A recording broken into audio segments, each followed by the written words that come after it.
Welcome back to the report. Now, Turkish Prime Minister Recep Tayyip Erdogan's policy in the fight against the Islamic State group has earned the country criticism from Washington, as Kobani, the largely Kurdish town on Syria's border with Turkey, is on the brink of collapse. Military tanks that are just parked at the Turkey-Syria border are accused of presenting little more than a symbolic reminder of Turkish inactivity. Nazli Tazi brings us this report. Turkey's preferred policy of sitting out of the global fight against the Islamic State group has earned the country fierce criticism. Tanks straddling the borderland between Turkey and Syria have been accused by Washington of offering little more than a symbolic reminder of Turkey's unwillingness to intervene militarily. Even Turkish President Tayyip Erdogan's latest agreement to the US to use Turkish soils as a launching pad for defeating the Islamic State group has been viewed by many as the continuation of Turkey's sit-out strategy. The Turks have, just in the last several days, made a commitment that they will, in the first instance, allow the United States and our partners to use Turkish bases and territory. But with fierce cross-border shelling threatening Turkey's territorial integrity, American President Barack Obama has pressed the central Turkish government to assume a stronger role in preventing IS members trickling across the Turkey-Syria border. Although the latest crisis concentrated in the strategic town of Kobani has spurred Kurds either side of the border to rise up, there has been no reconsideration from Turkey on the involvement of Kurds in the global battle against IS. Simmering anger among Turkey's Kurdish population suggests Ankara's commitment towards the Kurdish question remains unfulfilled, despite remarks from Erdogan on Tuesday warning Kobani is on the brink of collapse. Echoing this widespread dissatisfaction was a statement issued today by the Kurdistan Communities Union, calling for changes in Erdogan's policy that prevents Kurds from joining the war against IS fighters. But even these efforts have not prevented members of the outlawed separatist Kurdistan Workers' Party from fighting the Islamic State group with the help of international weapons. But Kurdish defenders in Kobani still fear that Turkey's position makes the fall of the city all the more imminent, a situation dubbed by many Kurds as Turkey's policy of hostility towards the Kurdish right to self-determination. Erdogan continues to passionately defend his political maneuvers, stating too much attention on fighting IS members will derail us from the objective of toppling Syrian President Bashar al-Assad for the war crimes he has waged against his people. Reports coming in this morning said Turkish soldiers on the Kobani border threatened Kurdish people protection units, demanding that they either evacuate the area or face military attack. The request has been interpreted by some analysts as an open invitation for IS to spread its tentacles further than ever before. Despite giving to America free access to Turkish bases and facilities, Erdogan is yet to commit troops in the global fight against the self-proclaimed Islamic State. Well, to discuss this, we have Dr Latif Tas, who's a researcher and consultant from the University of Oxford with special expertise in Kurdish affairs, and Fadi Hakura from the European programme at Chatham House. Let me ask you, first of all, Dr Latif Tas, why is Turkey so reluctant to get involved in what's going on in Kobani? Because if we don't look at what's happened behind the issues, like the growing, why ISIS grow that level of strong, and because we cannot ignore the Turkish role of the growing of ISIS. Since Iraq's second Iraq's war and then 2011 Syrian conflict, Turkey actually play important role to help radical religious group in Syria and Iraq. ISIS was the sources of that help. And Turkey is actually not happy with what's going on in Iraq and Syria about Kurdish development there. Turkey is not happy with the autonomous regime of Kurds in Iraq. And for that reason, when Iraqi Kurds asked for help in August, and Turkish government refused this help. And today they do similar issue in Kobani. So you're saying that Turkey would prefer Kobani to fall into IS hands rather than the opposite? It's already happening because we have seen huge massacres there. We have seen thousands Kurdish women was taken by ISIS, was raped, and we have seen almost thousands of people have been killed. But Turkey is watching, and Erdogan's government, after the election, he always talk about his government is not just for Turkish people. He said that his government for people in Trablusgarp, people in Damascus, people in Baghdad, or people in Kosovo. What does it mean? He tried to draw the late Ottoman borders. This is the neo-Ottomanism. But do you really want Turkish troops to enter into Kobani and to defend it against IS?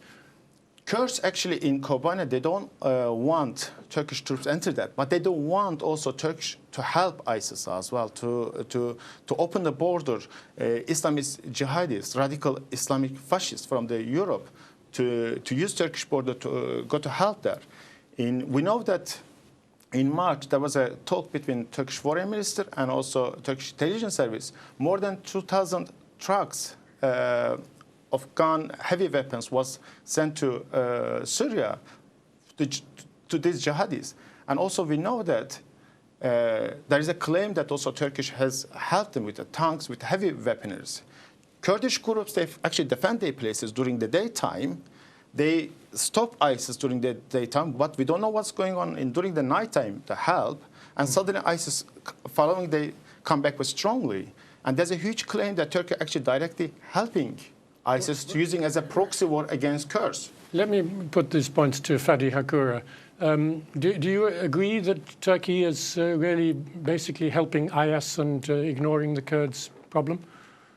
I think that the reason that Turkey is reluctant to intervene in Kobani, northern Syria, is because Turkey does not want to fuel Kurdish nationalism and undermine the territorial unity and integrity of Turkey, as the Turkish government sees it. Secondly, I think for the Turkish government, the key objective is the removal of the Assad leadership in Damascus. That has, for the last 3 years, that has been the key objective of the Turkish government, and in particular of Turkey's president, Recep Tayyip Erdogan, and Turkey's commitment to the hastily led U.S. assembled coalition will be limited unless the coalition's objectives encompass the removal of the Assad leadership in Damascus. Well, how popular is that view inside Turkey? I mean, do people really feel that that is really the priority, to remove Assad rather than to remove IS? I think that the Turkish public, if we look at opinion polls and feel the pulse of the Turkish of the people in Turkey, what we see is that the vast majority of Turks are reluctant for Turkey to get involved into the Syrian quagmire and the implosion in Iraq. Turks tend to be more isolationist in foreign policy, distrustful of foreign intervention, mistrustful and skeptical of U.S. and Western-led coalitions in the region. So, I mean, normally one thinks of Erdogan as having his finger on the pulse of Turkish opinion, but you're suggesting that actually what he's doing is not popular among most Turks. It's not popular. However, when Turks come to vote in elections, the key determinant of Turkish elections is the state of the economy rather than foreign policy.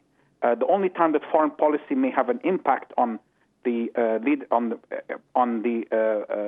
popularity is when foreign policy has negative blowback on the economy and commerce. Well, let me come back to you, Latif Tas. I mean, do you think Kobani will actually fall into IS hands now? What's your sort of sense? We have seen that IS actually use Scots earth tactic against all different ethnic and religious groups in that territorial. And because they use advanced weaponry, they are one of the strongest and religious group in the geography. They are using radical religious fascism today. The war was difficult for war to beat the fascism in the 1940s and costed more than 50 millions. And today the world is facing with the radical religious fascism. They might take it. They already, they will take it because it continues. And the West, they haven't acted properly. Turkey still, they're just watching the issues.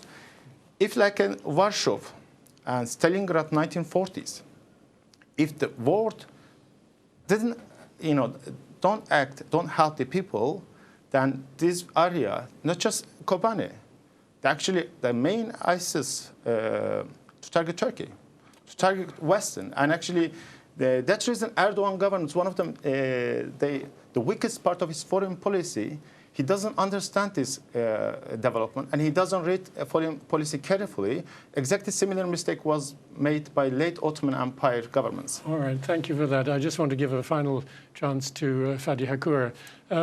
Do you think it's right that the West should be putting all this pressure on Turkey? In fact, in the clip we saw of Susan Rice, have they really given permission as of now, today, to use that big air base in Turkey, or is it just a vague promise to do so?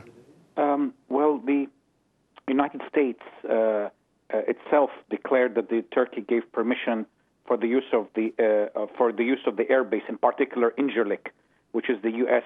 air base in Adana in southern Turkey, very close to the Syrian and Iraqi borders. But Turkey has not denied the U.S. statement. So one can assume that Turkey has extended the use of the Incirlik, particular the U.S. air base in southern Turkey, for military operations in Syria and possibly Iraq. But overall, I think what we see, what Kobani represents, I think, most vividly, is the state of disarray that is at the heart of this hastily assembled U.S.-led coalition. We have Turkey whose main objective seems to be the removal of the Assad leadership in Damascus, whereas the U.S. and European strategy seems to be more about containment and degrading the capabilities of targeted groups in Iraq and Syria. So thank you. On that note, I'm sorry to interrupt. We've run out of time. Thank you very much, Fadi Hakura. Thank you, Latif Tas. And now, moving on. Here in Britain, it's not often that National Health Service staff go out on strike due to the nature of